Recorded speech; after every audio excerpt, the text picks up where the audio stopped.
All right, David, you're our final speaker. Thank you, sir. Ladies and gentlemen, you'll know some of my speakers that I asked about getting information out to your constituents and your public on the budget process. I asked Mr. Cohen earlier, or challenged him about being old and ugly.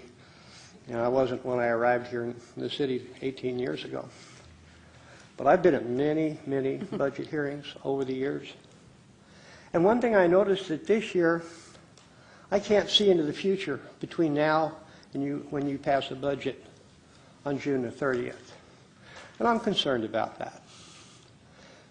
I'm concerned about the rules passed in January this year that limits the community and limits absentee residents serving our nation in harm's way from having an ability, even though they engage in our city throughout that service and are actively involved in things that we do in our city,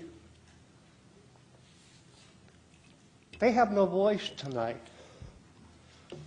So please, let's find a way to either use the rules that allow you on a 2/3 vote to suspend those rules for a legitimate purpose when the community brings you the voices of people who have no voice but serve. Please, you have one of the most excellent websites around, like our police department's website, jam full of information. We wish there was 2011 information from the police department on the annual report, but we plead with you to give us a better picture of the budget process coming up so we know when to come down and provide you with some solutions. Thank you. All right, thanks, David. To our